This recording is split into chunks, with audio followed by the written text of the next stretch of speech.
Many of you know me from an earlier stage in my career, perhaps when I was a criminal lawyer, a financial regulator, or organising compensation when financial services firms went bust. It's not the most obvious career move to go from the financial services world to running Christian Aid. It took a death, the death of someone very close to me, to realise that life can be short, so that you have to seize the opportunities you have to do what you can while you can, to address the things that you feel strongly about. I deplore the fact that 1 billion people will go hungry tonight, whilst so many of us have so much, especially as I believe most people want to flourish, but not to see others struggle to survive. I think most of us know that money buys some essential stuff, but that what we treasure above all never did have a price. And I believe in the possibility of change. In the last few years, I found that poverty doesn't fit in the box that I'd made for it in my head. I didn't realise that most poor people no longer live in poor countries, but as Anne explained, most now live in middle-income countries. I didn't realise that the vast majority of people in poverty are women and girls. I didn't realise what poverty looks like close up. Visiting Kenya, I met Evelyn and found that poverty can mean deciding whether to trade your virginity so that you can afford to bury your father. Visiting Nicaragua, I met Maria and found that as a woman working in many of the coffee mills there, you're unlikely to be in a job for many years because you may well have to sleep with your boss to keep your job, and he's unlikely to want you past 30. Visiting Sierra Leone, I didn't meet a woman in labour, but you could hear her labouring. And I spoke to her midwife, who explained that she hadn't been able to get through to the hospital for an ambulance, that the woman was in trouble, and anyway, the ambulance was 2 hours away, so probably wouldn't get there in time.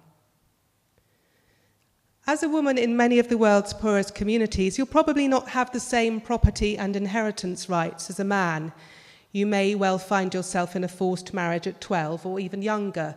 It may be difficult or impossible for you to complete primary school and very hard to go further than that.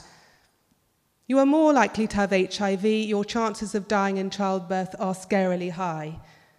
1/3 of 1 million women die in childbirth every year, almost all of them in developing countries. In those countries, your say in the decisions that affect you in the home, in the community, nationally, will often be very limited.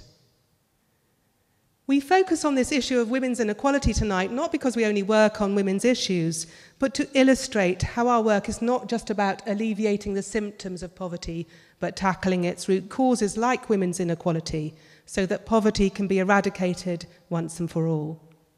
That's why we're enabling women to secure their own incomes and livelihoods. We're supporting their participation and leadership in political systems and seeking to ensure equal access to health services and education. Evelyn, Maria, the labouring woman I didn't meet in Sierra Leone and who probably died that day. They are physically in so many ways more vulnerable and more likely to be in poverty because of their gender. But I've also been struck by the potential of so many women in poverty that I've met and their desire to make a difference to those around them. The women I met with our coffee-making partner in Nicaragua, and all the men there too, now have jobs with dignity for a reasonable wage. The wage is for work, not in exchange for the opportunity to exploit a person physically or otherwise. And our coffee-making partner was nearly bust, but after 10 years of partnering with Christian Aid, is now a thriving exporter of delicious fair trade coffee. And the women have saved some of their wages to pay for cervical cancer scanners for the local area, because they want to share the benefits of their success with other women in the wider community. Our work is founded on love, and love, we find, has a habit of replicating itself. What we do at Christian Aid is working. It's making real inroads into the scandal of poverty, but it isn't enough, and that's where you could help. Every time someone steps forward and offers their help, we tip the scales a bit more away from the injustice of poverty towards the kind of world we all want to see. Our supporters help us in all kinds of ways. Many of them have a faith and they pray for our work. We're grateful for that. Many of them campaign with us to tackle some of the underlying causes of poverty that need political change. We're grateful for that. They may give us their time as volunteers, as teachers, as pro bono legal advisors, or in other ways. We're grateful for that too. And of course, and very importantly, people support us financially. It costs nearly £100 million a year to do what we do. Some of our regular supporters give us a few pounds a month, which might be a stretch for them. And some give us a few £1,000s a month, which again might be a stretch for them too. But they do this because they believe, as we do, that we all share a common humanity, that each person, regardless of faith, gender, colour, or anything else, is to be treated as an equal and should not have to struggle to survive.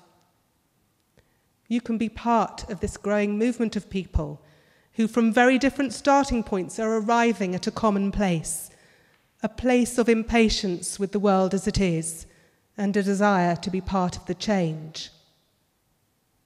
I promised you we wouldn't ask you for anything at all this evening, and we won't. But we do hope that you'll stay now and talk some more, and then have a think about what your next steps could be in building the kind of world that you want to see. We'll be in touch with you in the coming weeks to ask if there's any way you might like to partner with us in the future. We'd be so delighted to have you on board in any way at all. Looking back over the past 100 years at some of the great figures who stand out in the history of social change, whether it's Emmeline Pankhurst, Martin Luther King, Nelson Mandela, any of the others we might reflect on together, we can say this: they didn't achieve what they achieved on their own.